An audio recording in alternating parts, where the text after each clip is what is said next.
ਕੀਤੇ ਉਹਨਾਂ ਮੈਨੂੰ ਆਏ ਨੂੰ ਉੱਥੋਂ 10 ਸਾਲ ਹੋ ਗਏ ਜੀ। ਸਾਈਪਰਸ ਚ ਸਾਈਪਰਸ ਛੱਡੇ, ਬਾਹਰ ਦੇ ਮੁਲਕ ਛੱਡੇ। ਸਹੀ ਹੋ ਗਿਆ। ਉੱਥੇ ਕਰਦੇ ਕੀ ਰਹੇ ਹੋ? ਮੈਂ ਜਨਾਬ ਉੱਥੇ ਦਿਨੇ ਸ਼ਟਰਿੰਗ ਕਰਨੀ, ਅੱਛਾ ਜੀ।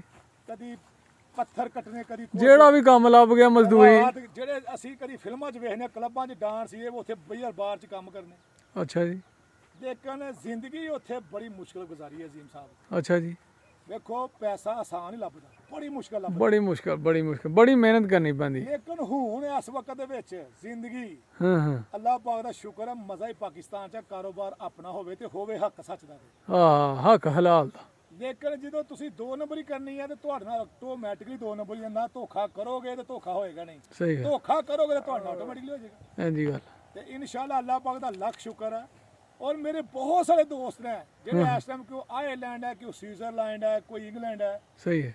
ਜਿਹੜੇ ਮੇਰੇ ਨਾਲ ਸਨ, ਉਹਨਾਂ ਨੇ ਅੱਗੇ ਦਾ ਕਰ ਲਿਆ ਰੁੱਖ, ਮੈਂ ਪਿੱਛੇ ਦਾ ਕਰ ਲਿਆ। ਮੈਂ ਪਿੱਛੇ ਆ ਕੇ ਅੱਗੇ ਨਿਕਲ ਗਿਆ। ਆਪਣੇ ਮੁਲਕ 'ਚ ਕੰਮ ਕਰੋ ਜੀ। ਲੇਕਿਨ ਅੱਜ ਵੀ ਉਹ ਯਾਦ ਕਰਦੇ ਨੇ, ਕਹਿੰਦੇ ਨੇ ਆਜ਼ਾਦ ਭਾਈ ਤੁਸੀਂ ਨਹੀਂ ਬਦਲੇ, ਤੁਸੀਂ ਵਾਕਈ ਮਿਹਨਤ ਕਰ ਸਕਦੇ ਹੋ। ਸਹੀ ਗੱਲ। ਤੁਸੀਂ ਵਾਕਈ ਸਟੈਂਡ ਕੀਤਾ। ਜਿਹੜੀਆਂ ਗੱਲਾਂ ਸਾਨੂੰ ਤੁਸੀਂ ਸੁਣਾਉਂਦੇ ਸਨ ਕਿ ਮੇਰੇ ਪਿਓ ਦਾਦੇ ਦਾ ਕਾਰੋਬਾਰ ਹੈ, ਅਸੀਂ ਵੇਖਿਆ ਵਾਕਈ ਬਈ ਤੁਸੀਂ ਸੱਚੇ ਸੋ, ਕੰਮ ਕੀਤਾ ਤੁਸੀਂ ਤੇ ਤੁਸੀਂ ਵਾਕਈ ਸਟੈਂਡ ਕੀਤਾ।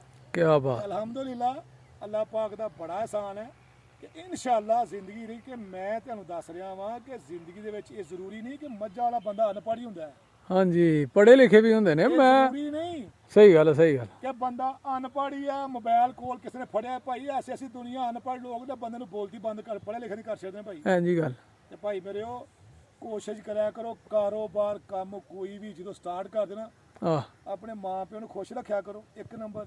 ਦੂਸਰੇ ਨੰਬਰ ਤੇ ਅੱਲਾਹ ਤਾਲਾ ਨੂੰ ਯਾਦ ਰੱਖਿਆ ਕਰੋ। ਇਨਸ਼ਾਅੱਲਾ ਤੁਹਾਡੀ ਕਾਮਯਾਬੀ ਹਰ ਪਾਸੇ ਹੀ ਹੈ। ਇਨਸ਼ਾਅੱਲਾ, ਇਨਸ਼ਾਅੱਲਾ।